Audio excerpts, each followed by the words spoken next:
Dans l'aspect culturel, il va falloir quand même, cet hippodrome il est utilisé quelques jours par an, c'est un lieu extraordinaire, donc c'est dirigé par une association professionnelle, et je pense que cet hippodrome il pourrait servir à autre chose, donc je pense qu'il faut organiser un partenariat avec les dirigeants de l'hippodrome, de façon à organiser des grandes manifestations sur cet hippodrome, qu'elles soient sportives, qu'elles soient festives, qu'elles soient culturelles, qu'elles soient des concerts ou autre chose. Et puis, je pense que la capacité peut donner un élan énorme, d'autant que on peut imaginer, je ne sais pas si vous avez vu la configuration, il y a un grand parking qui a été fait, et puis il y a toute une zone à côté, qui est une zone qui n'est ni agricole, ni qui est une espèce de no man's land. Et bien cette zone-là, on pourrait l'imaginer de la rendre spécifiquement à destination des entreprises, bien entendu, toujours dans l'idée de développer les entreprises sur la ville de Salon et de rattacher vraiment le fin fond de la ville qui se rapproche le plus de Saint-Martin-de-Crau à d'abord la zone de la Crau qui existe déjà et vers ici, vers le centre-ville de plus en plus. Bon, après, ça l'a été fait par l'urbanisation et par les routes. On peut en parler de ces routes, mais c'est fait, malheureusement c'est fait,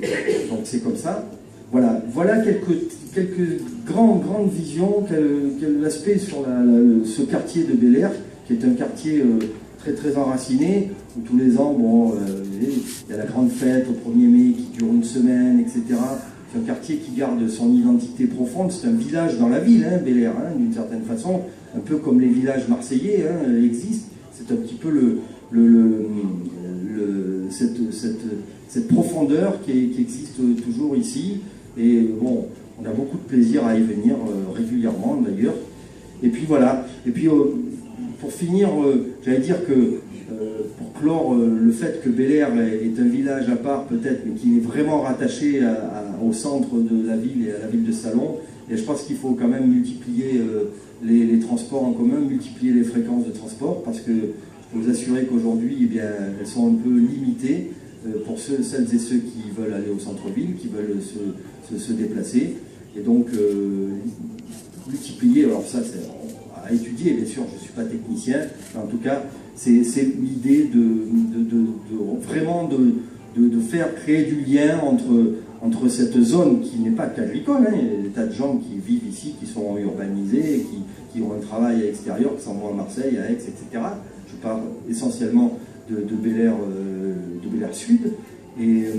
donner la possibilité aux gens qui n'ont pas les moyens d'avoir une voiture, etc., de se déplacer vers le centre de Salon et de revenir, d'aller dans les administrations, d'aller faire une radio, etc., etc. Voilà en quelques mots c'est cette vision que nous avons rattachée entre la vision globale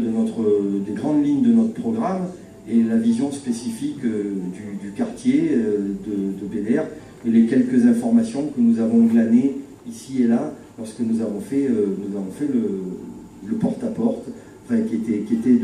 le maison à maison ou le champ à champ, plus qu'un porte-à-porte d'ailleurs, mais bon, il y a des endroits que je ne connaissais même pas d'ailleurs qui m'a fait connaître, et c'était quand même un porte-à-porte malgré tout très agréable. Voilà, merci de votre attention.